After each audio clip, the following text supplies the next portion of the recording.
नमस्कार.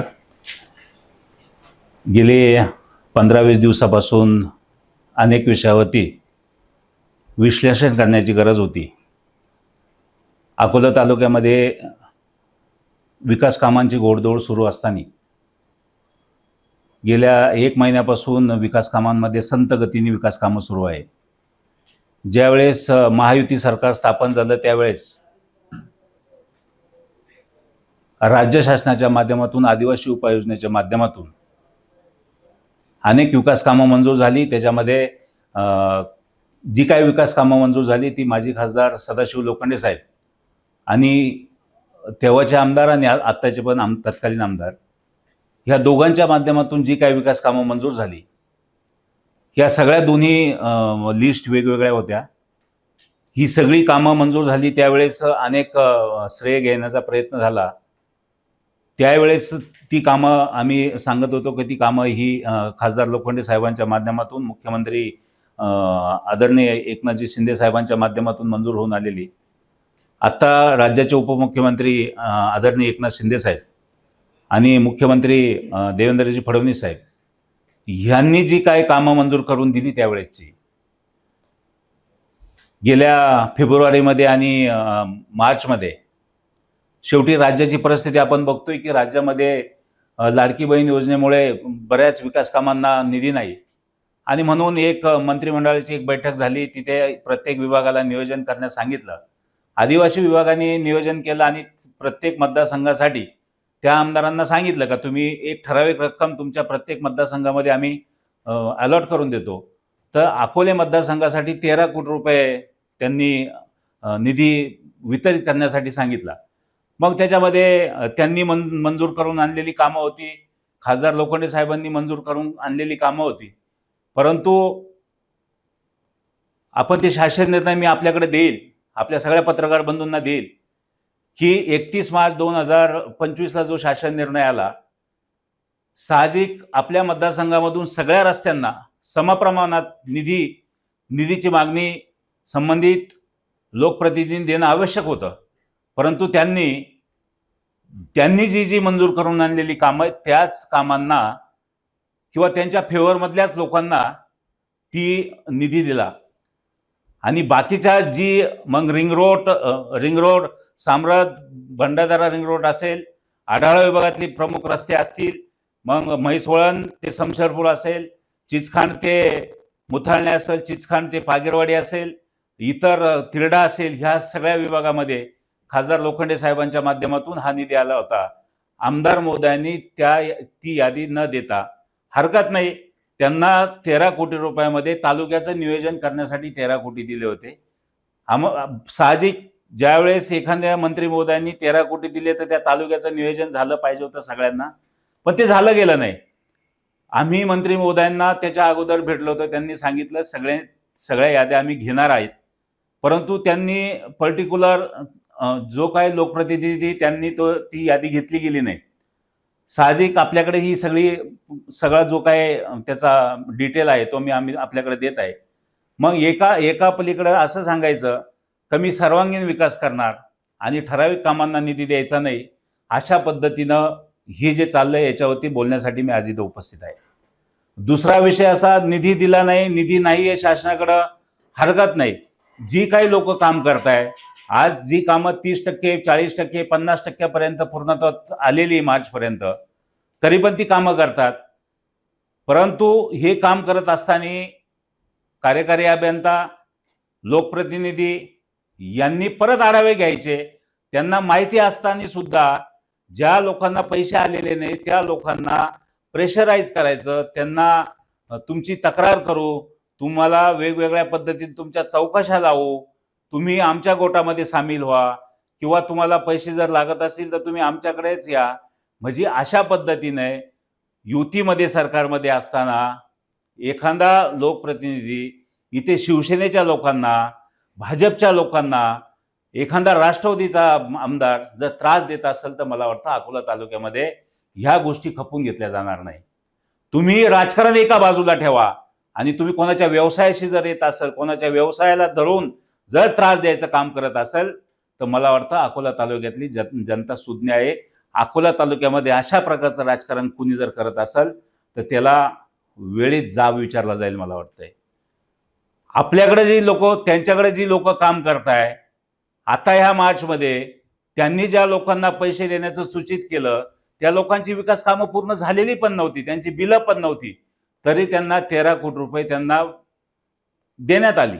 ज्या लोकांची कामं, ज्या मुख्य धमन्या आहे, म्हणजे अकोला तालुक्यामध्ये जे मुख्य रस्ते मानले जातात, मग म्हैसोळण ते देवठाण असेल, चिचखांड ते शरणखेल असेल, साम्राजचा पूर्ण रिंग रोड, की आता उद्या तिथे पर्यटन महोत्सव सुरू होईल, तिथे काजवा महोत्सव सुरू होईल, हजारो पर्यटक तिथे येतात. त्या रोडसाठी 97 कोटी रुपयाची तरतूद झालेली, परंतु ह्या आमदार महोदयांनी तिथे 1 रुपया सुद्धा निधी न मिळवून देण्याचा पराक्रम तिथं केला. हरकत नाही, आम्ही ह्या सगळ्या गोष्टी राज्य शासन आदिवासी विभाग यांना सगळं कागदपत्र आम्ही पूर्तता केली. त्यांच्याकडे जी जबाबदारी दिली होती त्यांनी तो निधी दिला नाही. आमचे राज्याचे उपमुख्यमंत्री आदरणीय शिंदे साहेबांना सुद्धा याची कल्पना आम्ही दिली. आमचा मुख्य उद्देश एकच आहे, कामांसाठी आमची लोक प्रयत्न करतात, कामं पूर्णत्वात आणण्यासाठी प्रयत्न करतात. निधी नसेल तरी ती लोक सक्षम आहे. आजही 50-50% काम पूर्णत्वात आलेलं आहे. ती कामं पुरतात. म्हणजे सार्वजनिक बांधकामचा जो क्रायटेरिया आहे का तुम्ही 30% पर्यंत काम केलं पाहिजे, 30% नंतर तुम्ही देयक सादर केलं पाहिजे आणि देयक आल्यानंतर काम केलं पाहिजे. तरी सुद्धा आमच्या सगळ्या लोकांनी 50% पर्यंत कामं केलेली आहे. तरी पण एक विशिष्ट ठराविक लोकप्रतिनिधींकडून सारखा तगादा लावला जातो, त्यांना त्रास दिला जातो. मला याच्यातून एकच सांगायचंय, उद्या जर त्या लोकांनी, ती व्यावसायिक लोक आहे, ती शेवटी व्यवसाय करून आपलं पोट पाणी किंवा आपला व्यवसाय चांगल्या पद्धतीने चालवतात, त्यांना अशा प्रकारचं राजकीय दडपण सहन नाही झालं तर उद्या याच्यातून राजकीय आत्महत्या होऊ शकते. उद्या याला जबाबदार कोण? उद्या बँकेकडून यांनी लाखो कोटी रुपयाचे कर्ज घेतलेले आहे आणि त्या कर्जातून आज ती व्यवसाय करताय. परंतु ठराविक माझ्या मनाप्रमाणे वागा, माझ्या मनाप्रमाणे जर वागले नाही तर तुम्हाला निधी मिळणार नाही, असं जर राज्य शासनातला एखादा कोणी लोकप्रतिनिधी करत असेल तर ही राज्य शासनातल्या किंवा मुख्यमंत्री आणि उपमुख्यमंत्री यांनी दखल घेण्याची गरज आहे. आणि म्हणून मला हे खटकलं. अशा प्रकारचे आढावे, अशा प्रकारचे त्यांच्या हाताखाली ठेवलेले लोक, त्यांच्या हाताखालचे PA, त्यांच्या हाताखालचे वेगवेगळे एजंट, त्यांनी फोन करायचा आणि त्यांनी आमच्या बाकीच्या तालुक्यामधील जी काही सुशिक्षित बेरोजगार असतील, बाकीचे कॉन्ट्रॅक्टर असतील का जी व्यवसाय करतात, त्यांना ब्लॅकमेलिंग करून, त्रास देऊन त्यांना आपल्या गोटामध्ये सरेंडर होण्यासाठी प्रयत्न करायचा. मला वाटतं ही खेदाची बाब आहे. राजकारण राजकारणाच्या पद्धतीनं झालं पाहिजे, समाजकारण समाजकारणाच्या पद्धतीनं झालं पाहिजे आणि व्यवसायामध्ये अशा पद्धतीनं लोकप्रतिनिधींनी टांग डालू नये असं मला वाटतं. म्हणून मी आज पत्रकार परिषद इथं घेत आहे. मला त्यांना एकच विनंती करायची, अकोला तालुक्यातल्या सगळ्या रस्त्यांचा विकास करायचा असेल, सगळ्या गोष्टीचा विकास करायचा असेल, आपण बाजूचं नाशिक बघा. नाशिकमध्ये जिरवा साहेब आणि त्या सगळ्या आमदार महोदयांनी 100-150 कोटी रुपये तिथे जास्त नेले आणि आपल्या तालुक्यामध्ये आपल्याला पैसे आणता येत नाही. हा कुठंतरी आपला कमीपणा आहे. याच्यासाठी काय पर्यायी व्यवस्था करता येईल त्यासाठी केलं पाहिजे. म्हणून आम्ही आमची जी काय मागणी आहे, जी काय आम्हाला मार्चमध्ये अपेक्षित, ज्या लोकांना पेमेंट येणं अपेक्षित होतं ते आलं नाही, म्हणून आम्ही मार्च नंतर तात्काळ आमच्या मंत्री महोदयांना भेटून ती सगळी कार्यवाही केली. म्हणून माझं सगळ्या आमची जे काय अभियंता मंडळी आहे, जी कॉन्ट्रॅक्टर मंडळी आहे, ज्यांना कोणाला पेमेंट भेटलं नाही, त्यांना एकच विनंती, तुम्ही घाबरून जाऊ नका. तुमच्या कुवतीप्रमाणे, तुमच्या नियमाप्रमाणे तुम्ही कामं पूर्ण करा. तुम्हाला एप्रिल एंड मे मध्ये तुम्हाला नक्कीच पैसे येतील. यासाठी मी इथं आपल्या माध्यमातून त्यांना सगळ्यांना विनंती करण्यासाठी उपस्थित आहे. मी हेच कारण सांगतोय. विषय असा आहे की ती कामं कोणी मंजूर करून आणली हा भाग गौण वेगळा आहे, पण ती मंजूर होऊन आल्यानंतर त्याच्यातून त्या रस्त्यावरून विरोधकाला पण जायचंय आणि सत्ताधाऱ्याला पण जायचंय. हा मुद्दा लक्षात घेत नाहीये. मग मला सांगा, आमदार महोदय जाताना देवठाणवरून शमशेरपूरला काय हेलिकॉप्टरने जातात का? त्याच रस्त्यावरून जातात. मग तो पूर्ण झाला पाहिजे, परंतु त्याला त्यांनी पर्टिक्युलरली त्यांच्या अधिकारामध्ये 2 रुपये निधीची तरतूद करणं अपेक्षित होतं, पत्र द्यायला पाहिजे होतं, पण ते त्यांनी दिलं नाही. कारण का ती कामं माजी खासदार लोखंडे साहेबांच्या माध्यमातून आणि एकनाथ शिंदे साहेबांच्या माध्यमातून ती मंजूर होऊन आले. आजही मी तुमच्याकडे यादी देतो. सगळे कागदपत्र माझ्याकडे इथे उपस्थित आहे. हे सगळे कागदपत्र मी तुमच्याकडे देतो. कशा डिमांड झाल्या आणि कशा पद्धतीनं डिमांड प्रमाणे का का पैसे आले नाही हे सगळं दिलं. आणि हे सगळं मी राज्याचे उपमुख्यमंत्री आदरणीय एकनाथजी शिंदे साहेब यांना ही सगळी फाईल दिली. त्यांना आम्ही ही विनंती पण केली की असा असा प्रकार झालाय आणि त्याच्यावरती त्यांनी योग्य ते त्याच्यावरती निर्णय लावून एप्रिल मे मध्ये तो निर्णय निकाली निघेल. त्यांना निधी मिळेल एप्रिल मे मध्ये. परंतु इथे वेगळ्या पद्धतीनं ते गुमराह केलं जातं. त्यासाठी आपल्याला त्यांना थोडंसं सिक्युअर करण्यासाठी आपण आज प्रसारमाध्यमांच्या समोर आलोय की त्यांच्यासाठी पण कोणीतरी आहे ना.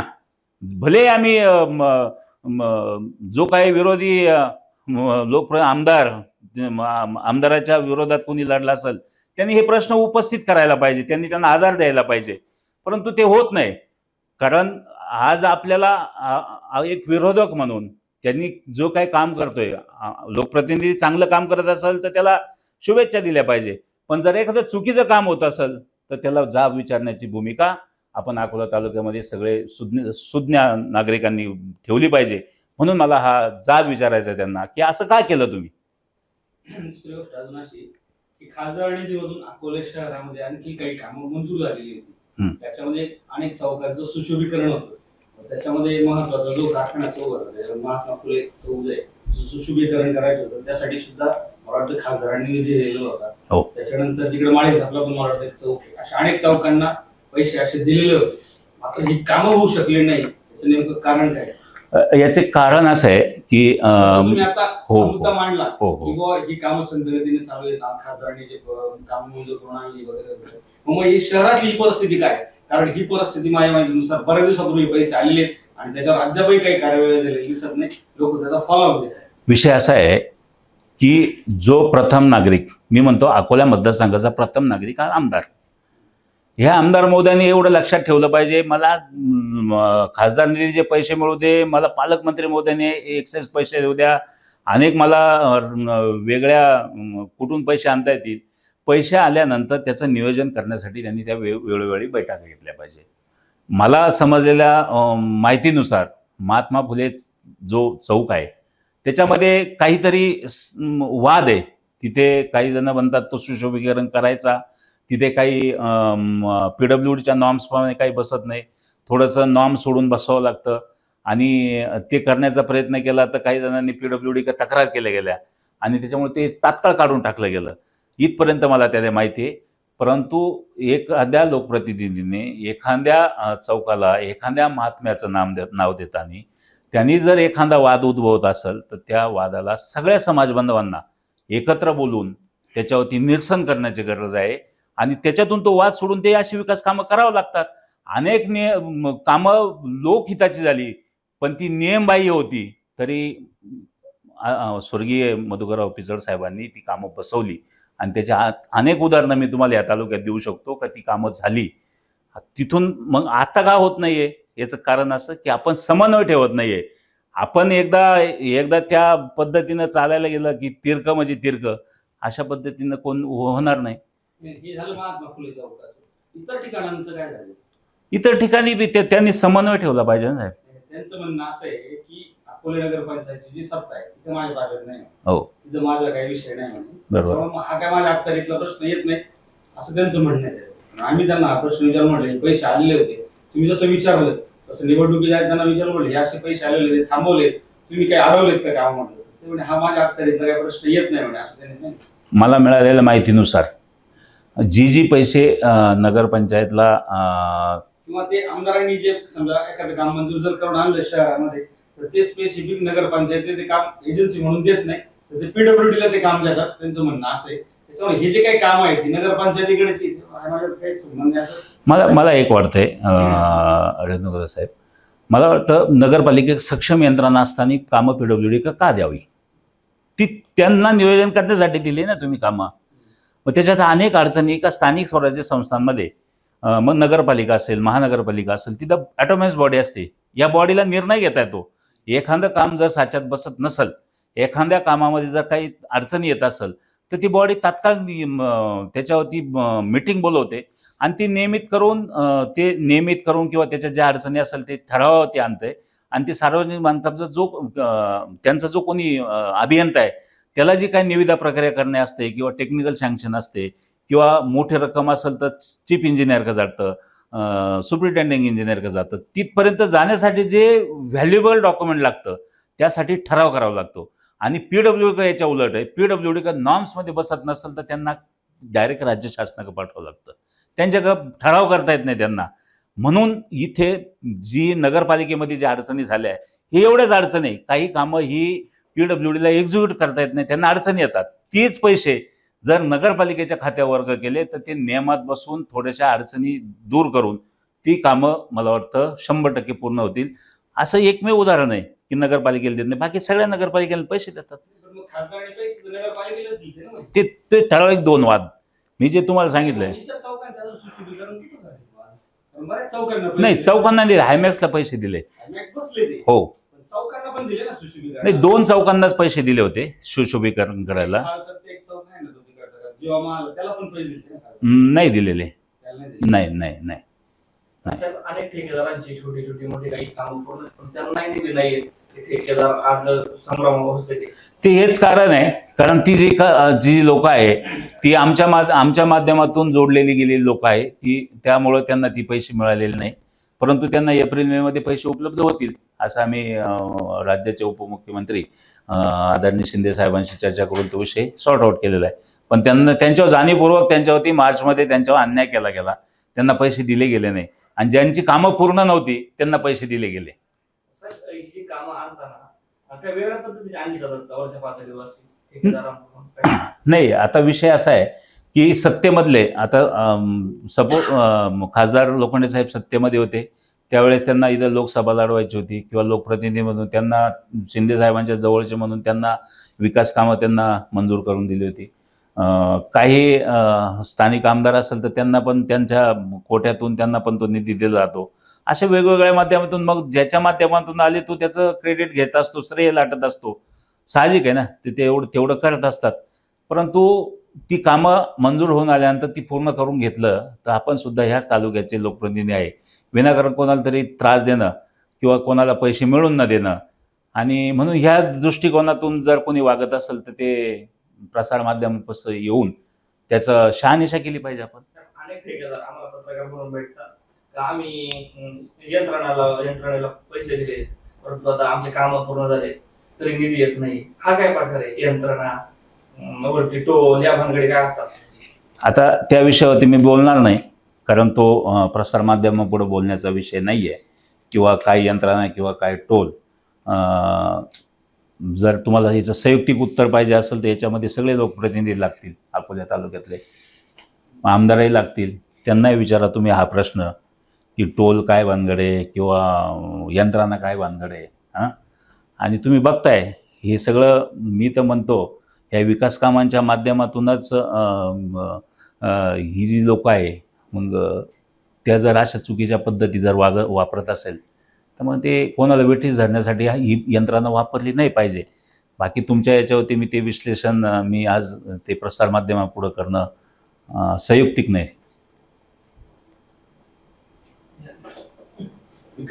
तसं एक 4-5 महिन्यापासून ऐकतोय 8 दिवसात प्रवेश, 8 दिवसात प्रवेश, पण नावं नव्हती कळाली.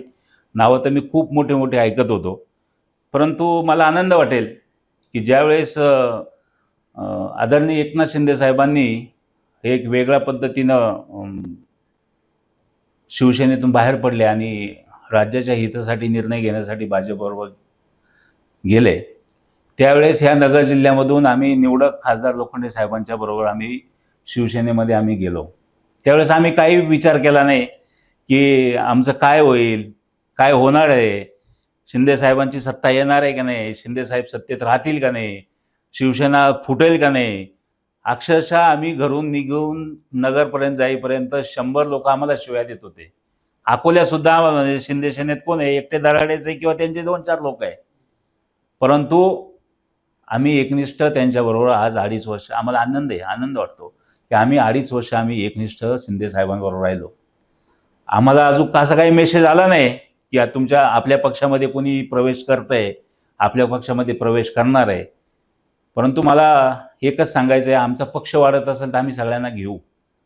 मला नाही विचारलं तरी चालेल, त्यांनी त्या आमच्या पक्षामध्ये डायरेक्ट जाऊन प्रवेश केला. शेवटी आमचे नेते ते ठरवतील किंवा कोणाला घ्यायचं ते कोणाला नाही म्हणतच नाही. तिथं कोणी आले, तुम्ही म्हणले उद्या प्रवेश करायचा आहे, तुमचं विचारपूस केली जाईल.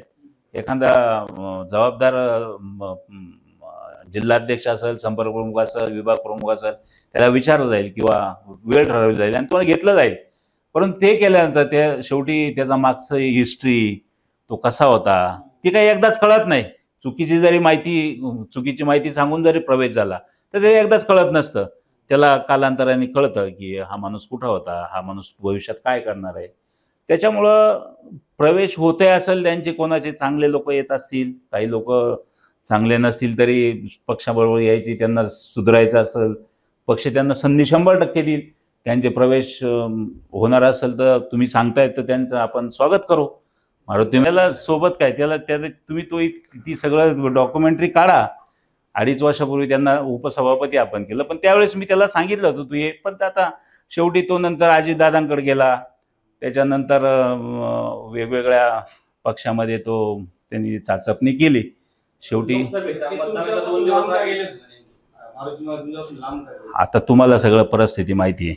आता मी काय एवढं, मला काय आमदार होता येणार नाही तेव्हा मी एवढे काय माणसं सांभाळणार नाही ते, बरोबर. मला काय कारखाना चालवायचा नाही तेव्हा माणसं सांभाळणं माझं काम नाही. माझा तोडका मोडका व्यवसाय आहे, तो व्यवसाय करून मी मला जेवढी मदत होईल तेवढं मी पक्षाला करत असतो. माझ्याकडे नाही कारखाना, माझ्याकडे नाही दूध संघ, माझ्याकडे नाही आमदारकी. हे काय करतात, ही अशी जी लोक आहे. आता त्यावेळेस मग माझ्याबरोबर आला नाही मारुतीने काय केलं, कारखान्याच्या वेळेस गायकर साहेबांबरोबर गेला. साहजिक आहे, गायकर साहेब जाणार, गायकर साहेबांचा कारखाना आहे, त्या सत्तेतून गायकर साहेब यांना सांभाळतात, ते जाणार तिथे. लोकसभेच्या वेळेस शेवटपर्यंत आले नाही ते आमच्याकडे. 2 दिवस अगोदर आले, वरच्या यंत्रणेने त्यांनी विनंती केली, आम्ही पण विनंती केली. आता विधानसभेला त्यांचा पवित्रा वेगळा होता. शेवटी ते कशा पद्धतीनं त्यांनी काम केलं या सगळ्या गोष्टी तुम्ही बघितल्या. त्याच्यामुळं मला त्याच्यावरती काही जास्त बोलायचं नाही, कारण माझं त्याच्याशी काही वैयक्तिक असं भांडण नाही. मी उमेदवार असतो तर मी त्याला सांगितलं असं, तू असं का केलं बाबा, तू तसं का केलं. त्याचं शेवटी त्या जे उमेदवार असेल त्याचं पटलं नाही म्हणून त्यांनी त्या भूमिका घेतल्या असतील. परंतु मी ज्या वेळेस शिवसेनेमध्ये शिंदे साहेबांबरोबर जाण्याची वेळ आली होती त्यावेळेस मारुतीला माझ्याबरोबर नेण्यास तयार होतो, परंतु त्यावेळेस आला नाही. आणि आता येत असेल तर आपण स्वागत करू, त्याच्यात काय एवढं. आपण आजही तुम्हाला असे अनेक पत्र दाखल का ती कामं झाली पाहिजे असं शासनाच्या निदर्शनास आणून देण्याचं काम आपण करत असतो. त्या आमदारांनी त्या दिवशी त्या मीटिंगमध्ये सांगितले की ऍक्शन प्लॅन तयार करा. तुम्ही निवडणुकीमध्ये मी म्हणतो परमेश्वराची शपथ घेऊन सांगितलं पाहिजे का निवडणुकीमध्ये मी एक थेंब सुद्धा दारू कोणाला पाजली नाही, आमदारांनी सांगितलं पाहिजे. तुम्हाला अधिकारच नाही त्या दारूच्या विषयावर बोलायला, अजिबात नाही. सर्वात जास्त दारू पाजली असेल तर ती आमदारांनी पाजली लोकांना. हे यरम कुलकर्णी सरांना माहित नाही का? मग तुम्ही असा ठराव घ्या का निवडणुकीपुरती दारू चालू ठेवा, आणि निवडणूक म्हणजे आचारसंहिता चालू झाल्यापासून तर आचारसंहिता संपेपर्यंत दारू चालू ठेवा, असा तरी निर्णय करा. मग तुम्ही त्या मीटिंगमध्ये मला वन वे आवडत नाही. मला हेरम कुलकर्णी सरांना एवढंच म्हणायचंय, आम्ही असे 1000 पुरावे देऊ की आमदारांच्या लोकांनी दारू पाजली का नाही. अकोला तालुक्यातली नाही, संगमनेरची सगळी बार रेस्टॉरंट सर्वात जास्त बुकिंग ही त्यांची होती आणि त्यांची बिलं झालेली आहे. म्हणजे अशा सामाजिक कार्यकर्त्यांना त्यांना माहिती नसेल या गोष्टी, ते निवडणूक प्रक्रियेच्या बाहेर असतील मला वाटतं. परंतु मग हा ठराव करताना त्यांनी तेवढी टर्म्स अँड कंडिशन टाकली पाहिजे. बाकी त्यांना अधिकार नाही ऍक्शन प्लॅन तयार करा. मग ऍक्शन प्लॅन तयार करायला लागेल, फक्त खाली टीप टाकायला लागेल. निवडणूक आल्या का 25 दिवस दारू चालू राहील तालुक्यामध्ये, असं काही टाकावं लागेल का? अहो आपण बोलतोय काय, आपण ताकाला जायचं गाडगं लपवायचं, अशा प्रकारचं मला वाटतं वागू नये कोणी. आणि सती सावित्री व्हायचं तर अजिबात प्रयत्न केला नाही पाहिजे. कळतं लोकांना. तुम्ही प्रत्येक वेळेस एखादं काम खराब झालं का हा ठेकेदारांनी खराब केलं काम, ह्या ठेकेदाराने, अरे त्याच्यामुळे तुमच्याकडे 2 पैसे येतात, याचा पण विचार केला पाहिजे. लोकांचे आयुष्य गेलं, त्यांना मोठ्या गाड्या घेता आल्या नाही. तुम्ही इलेक्शन झाले 2-2, 4-4 गाड्या घरापुढे उभ्या केल्या. लोकांना कळत नाही काय? ह्या अकोला तालुक्यात सगळ्या विकास कामांच्या बाबतीत जर बोललं तर मी संयुक्त पत्रकार परिषद गेली याच्यानंतर चांगली मोठी घेईल. काय हे विकास कामं आणि हा काय स्कॅम आहे, हा स्कॅम सुद्धा सगळ्यांना सांगावं लागेल. या अशा पद्धतीनं लोकांना बोलून लोकांना टार्गेट जर केलं नाही इथून पुढे पत्रकार परिषदेमध्ये आणि तिथे बोलून अधिकाऱ्यांच्या नावाखाली अधिकाऱ्यांना बोलवायचं, ज्या लोकांकडून आपल्याला काय अपेक्षा असेल त्या लोकांना प्रेशराईज करायचं, त्यांचे बीपी वाढतात आणि त्यांना प्रेशराईज करून तुझी चौकशी लावेल, तुझा एलेक्यू होईल, तुझा असेंब्ली क्वेश्चन करू, अशा पद्धतीनं हे बंद पडद्याच्या आड त्यांना प्रेशराईज केलं जातं आणि त्या बंद पडद्याच्या आड, त्या बंद दरवाजाच्या आड चांगल्या अधिकाऱ्यांना साक्षी ठेवून दम दिला जातो. म्हणून ती संबंधित यंत्रणा घाबरते आणि उद्या जर काही झालं, उद्या जर एखादी सुसाईड झाली, उद्या जर काही अडचणी आल्या, मी म्हणतो ठीक आहे ना, काम खराब झालं, तुमचे लोक काम करतात, त्यांच्या किती चुका दाखवा मी. उद्यापासून आम्हाला मीडिया तुम्ही चला, त्यांच्या लोकांची लिस्ट, त्यांच्या लोकांनी केलेले कामं सुद्धा चेक करू आणि आमच्याकडे जे काही लोक काम करत असेल ते पण चेक करू. पण एकाला एक नियम, एकाला दुसरा नियम, असा लोकप्रतिनिधी भेदभाव करू शकत नाही. आणि असं जर करणार असेल तर आम्ही इथून पुढं प्रखरपणे या प्रसार माध्यमाच्या पुढे येऊन सांगतो, आम्हाला अडचणी जरी आल्या, उद्या आमच्या बरोबरच्या काही लोकांना त्रास जरी झाला तर ओपन रस्त्यावरती उतरून आम्ही विरोध केल्याशिवाय राहणार नाही. तुम्ही तर खऱ्या अर्थानं सत्तेमध्ये आहात, शिंदे गट असेल, बीजेपी असेल, राष्ट्रवादी काँग्रेस असेल, तुम्ही सत्तेमध्ये आहात, तरी पण देखील तुम्ही या ठिकाणी भूमिका मांडताय किंवा जे काही तुम्ही म्हणताय ऐकून घ्या, तुम्ही जे काय आज सांगताय सगळं, परंतु मग तालुक्यातला जो विरोधी पक्ष आहे तो शांत काय, दुबळा आहे का असं तुम्हाला वाटतं? सर्वात महत्वाचं की ह्या तालुक्यातील लोकांनी 68,000 मतं विरोधात आहे आणि मग त्यांची जी काय शिलेदार होते त्यांनी भूमिका त्यांची पार पाडली. परंतु आज ह्या लोकांचे जी विरोधातली लोक आहेत त्यांच्यासाठी तुम्ही म्हणता ते बरोबर आहे, एकदम बरोबर आहे, मला मान्य आहे. ज्यांच्यासाठी जी लोक लढली त्या लोकांसाठी ज्यांनी विरोधात उमेदवारी केली त्यांनी फील्डवर येऊन काम केलं पाहिजे आणि त्यांनी जर भविष्यात काम केलं नाही तर लोक दुसरा पर्याय निवडतील. हे पण तितकं सत्य आहे. तुम्हाला घरी आईश आरामात बसून तुम्हाला लोक स्वीकारणार नाही. आज तुम्ही एक देवेंद्र फडणवीस साहेबांचं एक वाक्य, तुम्ही लोकांची जर नाळ तोडली तर लोक तुम्हाला सुद्धा विसरायला वेळ लागणार नाही. आणि म्हणून याचाच गैरफायदा घेऊन का कुणी फिरत नाही, कोणाच्या अडचणी असतील किंवा ते लोकांमध्ये जात नसेल आणि म्हणून कायम ॲक्टिव्ह राहून अशा पद्धतीनं तुम्ही जो मुद्दा मांडला की त्या लोकप्रतिनिधींनी समाजामध्ये गेलं पाहिजे तर त्याच्याशी नाळ राहते. असा प्रश्न असा आहे की त्यांना दिसतंय की नाही दिसतंय तो प्रश्न त्यांचा आहे. आपल्याला दिसतंय म्हणून आपण मांडतोय. आणि सर्वात महत्वाचं की मी सरकारमध्ये ह्या सगळ्या गोष्टीचं पाठपुरावा, सगळे कागद दिले मी सरकारमध्ये, परंतु ह्या सगळ्यांना कळालं पाहिजे ना हे काय चाललंय, म्हणून तुमच्या पुढे प्रसार माध्यमापुढे आलोय. हे खूप अभ्यासपूर्वक आलेलो आहे मी प्रसार माध्यमांपुढे. मी असं काही बोगस नाही आलेलो. तुम्हाला लागेल ती डॉक्युमेंट देतो, तुम्ही बघा आणि मग कळेल तुम्हाला की लोकप्रतिनिधी कशा पद्धतीने त्रास देण्याचं काम करतात. दाखवायचे दात वेगळे आणि खायचे दात वेगळे, अशा पद्धतीचं राजकारण थोडे दिवस चालल, जास्त दिवस नाही चालणार. बदलून घेतलं पाहिजे त्यांनी. विरोधक काय, हा काय जन्माला आल्यापासून त्यांचा भाऊबंद नव्हता, ते काय लगेच बंदूक घेऊन काय गोळ्या घालायच्या असतात का? अशा पद्धतीनं मी याच्याकडं पाहिल, मी त्याच्याकडं पाहिल, अशा पद्धतीनं त्यांचं जे वागणं चाललंय ते बरोबर नाही.